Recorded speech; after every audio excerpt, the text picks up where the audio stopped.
राधे राधे दोस्तों, आप सभी को हमारे आदि पूजा भक्ति चैनल में बहुत बहुत स्वागत है। आप सभी का दिन मंगलमय हो और सभी के ऊपर भगवान की कृपा बनी रहे। आइए जानते हैं कि गूगल धूप जलाने से हमारे घरों में क्या प्रतिक्रिया होती है, गूगल धूप क्यों जलाई जाती है और किस विधि से जलाई जाती है। एक एक जानकारी हम अपने वीडियो में आपके साथ शेयर करेंगे, तो आप मेरे वीडियो को अंत तक जरूर कि गूगल धूप से जो चमत्कार होते हैं आप खुद भी अगर जलाएंगे तो आप जान जाएंगे कि गूगल धूप जलाने के कितने सारे फायदे हैं और इसे किस वक्त जलानी चाहिए और किस विधि से जलानी चाहिए, वो हम एक एक चीज आपके साथ शेयर करते हैं। तो को छोड़ के ना जाइएगा दोस्तों, क्योंकि वीडियो बनाने में मेहनत तो लगती है। अगर आपको हमारी वीडियो पसंद आएगी तो ही आप लाइक कीजिएगा, नहीं तो आप देख के भी जा सकते हैं।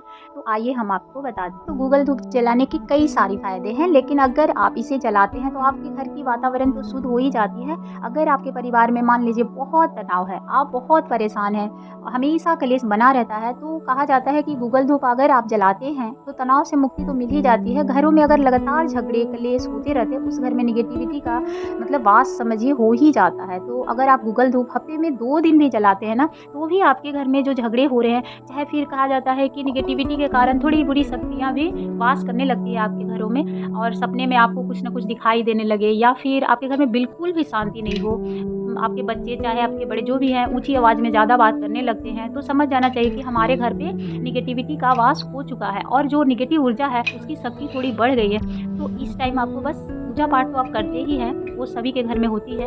कोई 2 मिनट करता है, कोई 1 मिनट, लेकिन पूजा तो सभी करते हैं, धूप-दीप तो करते ही हैं। लेकिन हफ्ते में अगर 2 दिन गूगल की धुनी दी जाए, पूरे घर में घुमाई जाए, तो कहा जाता है कि जो भी निगेटिविटी होती है वो पूरी तरह से खत्म हो जाती है और घर में सुख समृद्धि आने लगती है। तो आप करके देखिए एक बार, क्योंकि मैंने ये आज़माया हुआ है। हमेशा घर में कलेश बढ़ना रहता था, तो वो थोड़ी कम तो हो ही जाती है। उसके बाद अगर आप रेगुलर करने लगते हैं तो पूरी तरह खत्म हो जाती है। आपको खुद महसूस होगा कि हमारे घर में अलग सी शांति है, सभी के मन भी शांत लगेंगे, सभी के चेहरे पे स्माइल रहेगी। अगर बच्चे जो नहीं पढ़ पा रहे हैं वो भी पढ़ने लगते हैं, तो आप करके ज़रूर देखिए। सबसे पहले आप गट्ठा जो है उसको आप जला लें, जो गाय के कंडे होते हैं उसको जला लें थोड़ी, फिर उसमें आपको गूगल जो होती है उसको कूट के रख लें, थोड़ी छोटी-छोटी टुकड़े भी चलेंगे। उसके बाद आप उस पे डालें, अब नहीं अगर धुआँ हो रहा है तो थोड़े से कपूर भी डाल सकते हैं, उसमें कोई दिक्कत की बात नहीं है। और उसके बाद आपको सबसे पहले भगवान के रूम में घुमाकर उस पूरे फिर घर में घुमानी है। और मान लीजिए आपके घर में जिस रूम में सबसे ज़्यादा कलेश होता है, लगता है जी ये रूम में हम सोते भी हैं तो हमें बुरे-बुरे सपने आते हैं, उस रूम में आप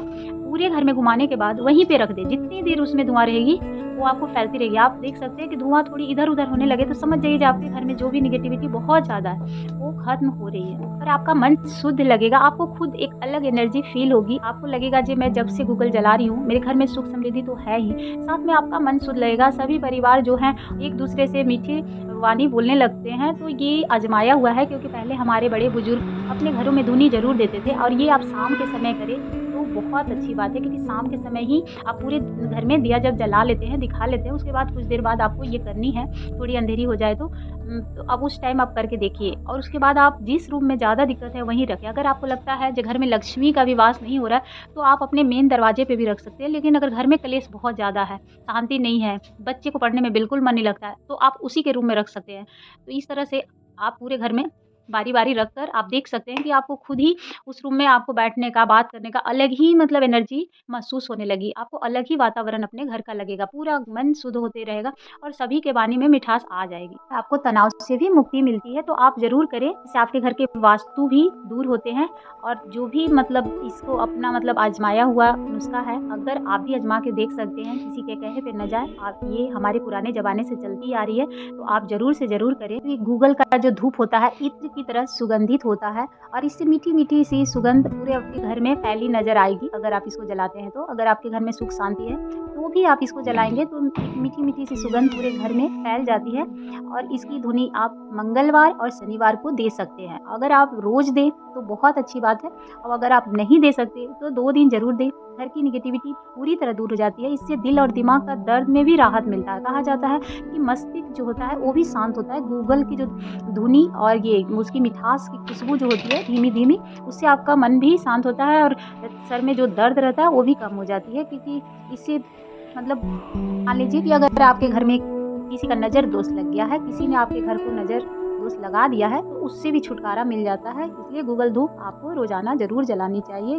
गृह क्लेश जो होते हैं मतलब घर में, वो तो शांत होते ही हैं, साथ-साथ गूगल धुनी से आपके के ऊपर कुछ भी कोई काला जादू या कुछ भी कराता है तो उससे भी कट जाती है। कभी-कभी आप कोई बोल देता है, किसी की ज़बान काली हो तो भी लग जाती है, तो इससे भी आपको छुटकारा मिलता है। तनाव अनिद्रा मतलब आपको जैसे नींद अच्छी नहीं आ रही है, उसमें भी आपको लाभ होता है, मदद मिल जाती है। तो इस तरह से आप गूगल धूप को जलाएँ और अपने घर में सुख समृद्धि प्राप्त करें, अपने घर की क्लेश को खत्म करें और मन को शांत करें, ध्यान को केंद्रित कर सकते हैं। अगर आपको हमारी जानकारी अच्छी लगी हो तो एक लाइक एंड सब्सक्राइब ज़रूर करिएगा। धन्यवाद। आपका दिन मंगलमय हो।